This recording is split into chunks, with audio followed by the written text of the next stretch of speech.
and welcome back to Mortgages. Let's Get Real with myself, Kim Nagron, a podcast that combines lifestyle, real life, and mortgages. Thank you for listening. Today, I'm really excited about my guest. I'm going to get right to it because there's a lot we're going to cover. I'd like to introduce everyone to Erin McCormick Torres.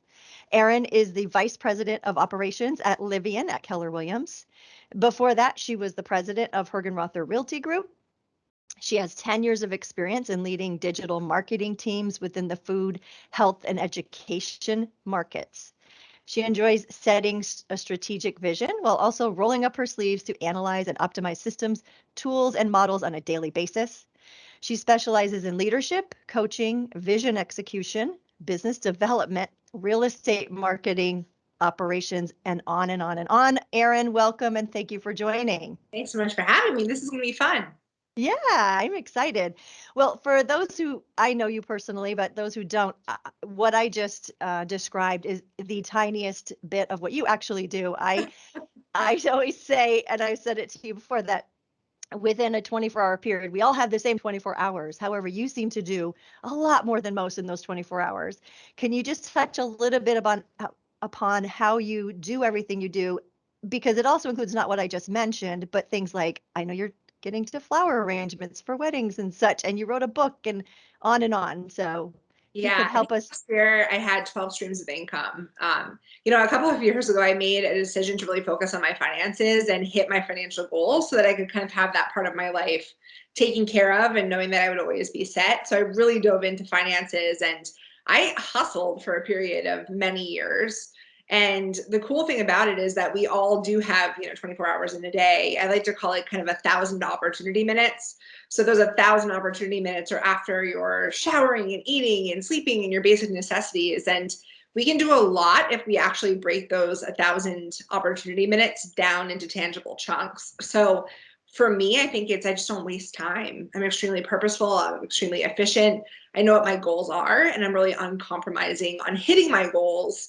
And I also just have this internal drive where I can't sit still. My whole life I've been with like this, where I just need to be moving forward. So I think that also contributes to it, where I don't have a lot of idle time naturally. It's not my natural behavior to move slowly or not be doing something really at every waking moment, which is a blessing and a curse, I have to say. It's very hard. Yeah, I was just gonna say that that can be a good thing or a bad thing, but it's true. I in awe, honestly, with all the things that you do.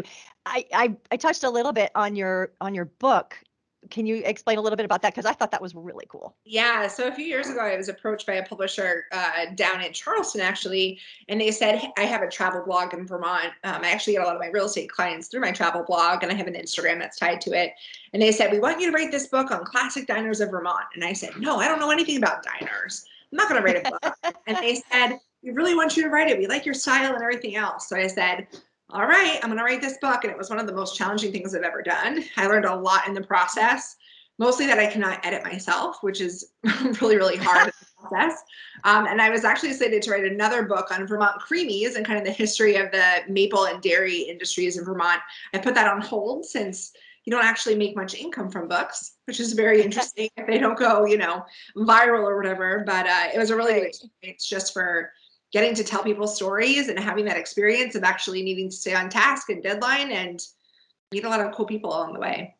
Yeah, it sounds it. I mean, you must have gone all over the place for that. Sure did. I think I went to like 12 diners in one day and ate like 6 breakfasts. Oh my God. Like experiences. It's so fun. So what a cool thing though. Very cool experience, I'm sure. I love that. Well, let's get back to the business side. Can you explain your journey from when the marketing to your business operations to what you do now? Yeah, of course. So I was working in marketing and lead generation, and I was working for a lot of startups and entrepreneurial type companies here in Vermont. I went through a few corporate acquisitions, and I felt like it would be 3.5 years with a company, and I would be stagnant. I would be mediocre. Yeah. I was bored, quite frankly. That's why I started doing side hustles and freelance work, is because no job that I ever had really kept my focus and my energy. So I was doing some freelance work for someone who owns a large company, a fence company here in Vermont. And I was having lunch with him one day, and he said, you have to meet my new coach at some point, Adam Hergenrother. He's like the #1 real estate agent in the state. And this was probably 6 years ago now. And I kind of dismissed it at the time, but the very next day I saw listed on Craigslist, again, this is kind of dating this, but that Adam Hergenrother was hiring for a director of marketing and lead generation, which was my exact title. So I applied, we courted for 4 or so months, and I came on board and I started running the marketing and lead generation sides of our business. And the business was a real estate expansion team. So essentially what that means is one core hub or infrastructure that teams across the country run off of. So at that point I came on board and I was running marketing and lead gen for, I think we had like 7 or 8 teams at that point.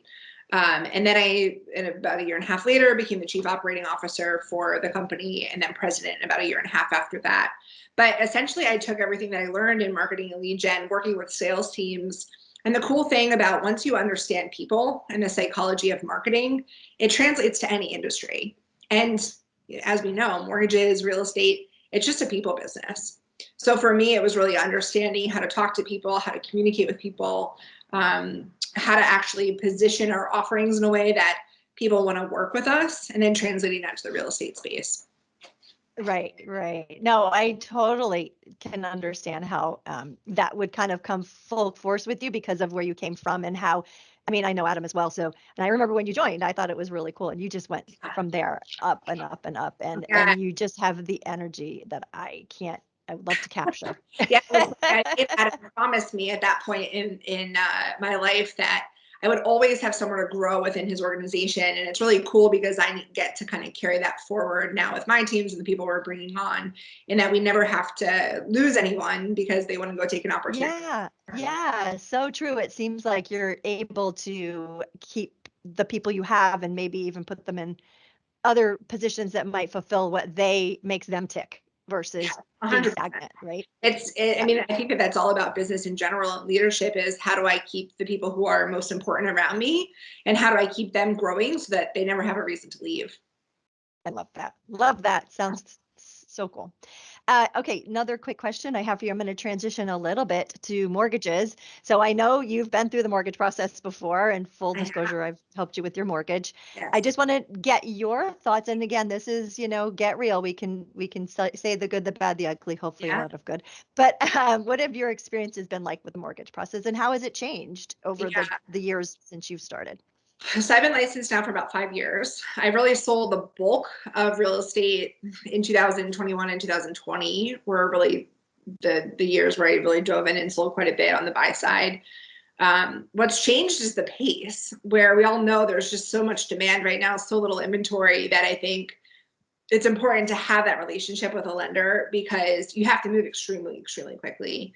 And you need to be able to educate your clients on here are 3 great options. This is why you might want to work with this person or this person or this person. But that's the biggest change that I've seen, is just everything is so much faster. So it's really important to have that partner who you can trust, who you know is going to communicate well with you, and not get lost in the shuffle. That's one of the biggest things, is when we all are doing a lot more in terms of transactions and units or whatever else, a lot can get lost in the shuffle. But for our clients, this is one of the top 3 most transformational experiences of their lives. And they don't need to know that we have, 15 other files that we're working on. We need to make it extremely purposeful and tied to them, and that we want to, do everything that we can to make it the best experience for them. And that's why I think that partnership is so key, just so that it is a smooth process, knowing that inevitably there's always going to be a hiccup. There's always going to be something that happens in the transaction. And if we can actually communicate and respond quickly to one another and come together and collaborate on ways to solve problems, we're going to get them to the closing table in a much more efficient way. And everyone is going to have a better outcome from that. Yeah, no, I couldn't agree more. It's funny, the last guest I had said the same thing. It's really kind of about creating that team of people that are working with you to get you to that finish line, because there are inevitably things that pop up, and not necessarily, negative things. Sometimes they're good things, but they do have to be addressed, and you have to communicate and be able to, like you said, be at the ready, because, wow, this, let's talk about a little bit about the market right now, right? There's wild.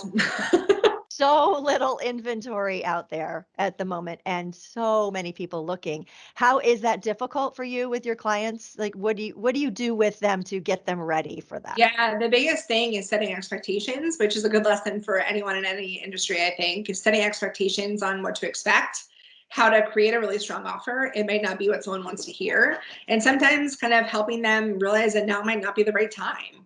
If someone's unwilling to pay more than a home might be potentially worth, value is always derived by someone's motivation and need to actually get in that property. So it's hard to say if you want a good deal. We have been saying, the only good deal right now is interest rates. You are going to pay more, but it does give you more buying power, right? And everybody, there is a benefit also of getting into a home and having equity and, instead of just throwing money away with rent. So every situation is different, but I've spent a lot of time educating, I think, people on things like escalation clauses and appraisal bridges and strategies that can really help us be more competitive. But quite frankly, we're still losing out to a lot of people who just have cash, right? I never thought that there's a lot of that floating around. And at that point, there's not a lot you can do to compete. But I found that by being really direct and honest with people too, saying, it might not be your forever home that you're looking for. It might be your forever now home, knowing that chances are your needs might change in 5 to 7 years and you might need to pivot. And the cool thing about the real estate industry is it is cyclical. So if you buy in a high market like now, you have to sell in a high market like now, unless you anticipate that, hey, I might lose a little bit of money on this. But the benefit is that I'm in my own space. I have a home that I need right now, either, for people who are relocating here or people who are moving to Vermont for quality of life. But yeah, education is, I think, and very open and honest communication. I always like to use a lot of anecdotes, things that I've gone through myself with home sales and purchases, or, kind of anecdotes from other people who I'm working with. So it's more showing rather than telling that, this is what we need to do in order to be competitive and get you into a home. And there's a lot of conversations too around being patient. One of our team members just wrote 9 offers and finally got in our home, and it was the best one that she put an offer in on, right? And the best fit for her. So sometimes it's just waiting for the right house to come along and the right situation to present itself. Yeah, no, it's true. That is a perfect example of what you just said for the audience that is listening, that, 9 offers, right? To me, I always feel bad for people in that experience, like you said, because typically when you're looking at houses, you fall in love with one and you have some time, right? You look at a house, you have over 2, you think about it, you fall in love, and you have like minutes to make a decision, and to try to fall in love and make an offer on 9 properties, to me, that seems really difficult. And so I empathize a lot with my clients when that happens. Yeah, for and sure. It is funny with the 15 minutes, most often people have about 15 minutes for a showing, and I'm taking a listing that I was working on, and they found somebody, like a friend of a friend, who was interested in buying it, and they were hemming and hawing for 3 days. And I said to them, listen, in this market, if they're a serious buyer, they can make a choice in 15 minutes because they know that they have to.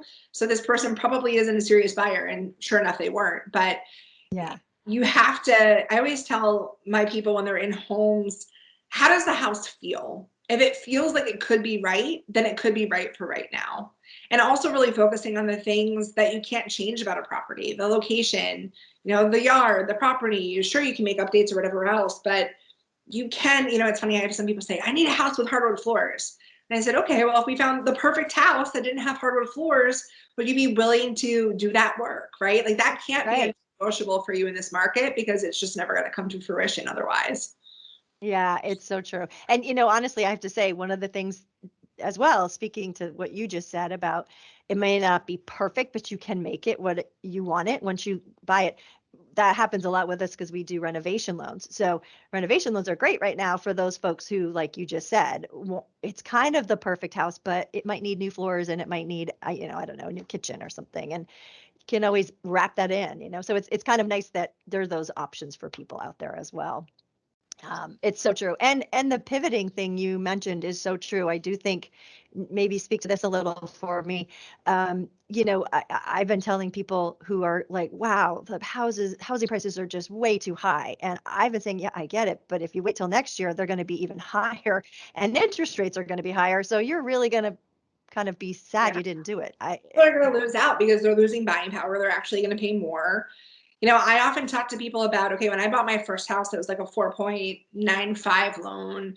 Then my next house was a 3.75, and then I refinanced and it was a 3.25, and now I'm at a 2.7. And the thing about rates is it does allow you, of course, more buying power, but I don't foresee, just given the state of the world, people wanting to come and live in a place like Vermont, that home prices are going to dip.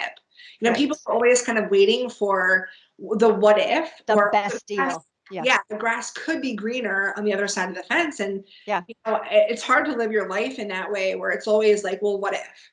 What if I could get a better deal? And I think sometimes it's again that education component to root people in their motivation of why it's actually important to get in a house right now rather than wait. But again, for some people, it's not the right time. If they are looking for getting a really great deal on a second property, for instance, or an investment property, now might not be the best time for that, since you are, competing against a lot of people who are looking for their primary residence and have a true need to move at the moment. Yeah, no, I agree with that. Getting back to what you do for a little bit here, what is your favorite part of what you do? Like you do marketing, you do coaching, you do all of the above. What's your sweet spot? Like this is what I love to do. I know you love to do all of it, but it's funny. I was actually having this conversation this morning with someone who I was coaching within our team, and I run a large scale operation where we're largely in a logistics company now, where everything from marketing, lead generation, finance, listing management, transaction coordination, client care, human resources, even recruiting and growth, a lot of that's under my umbrella. And it's exhausting listening to it. It's a little exhausting sometimes, yeah. But the cool thing about it is where I actually exceed right now, I think, and I was having this conversation with a coaching client, in that if I ever had to leave the real estate industry or kind of go down another route, and I was in an interview with someone and they were asking me, what do you do really well? I would say it's understanding people and how to interact with people.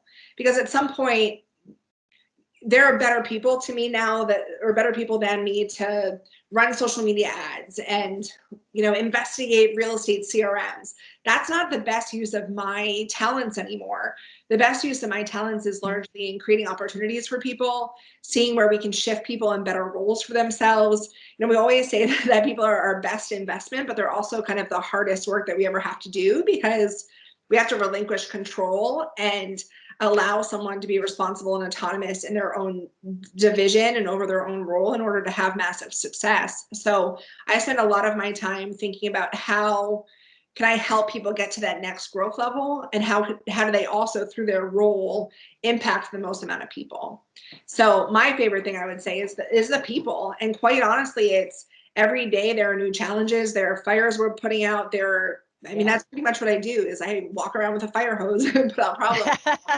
It's fun because every day is different, and it's a lot of problem solving, but a lot of that also enables me to grow and enables the people around me to grow too. That's great. I would have to agree that the people part is one of your best things. You're always such a joy. I have to say that you really are such a nice, you're just you have a good energy about you. It's funny though, because like, if you look at the business assessments and everything else, I'm a very, very low I, which is for influence and like being around people and such. Like I do very well on my own, but I realize, especially in business, you need to be around the right people, because we always say that together we achieve more, and you can't do very much alone when it comes to business building. So you're only one person. No, you can't, and you're right.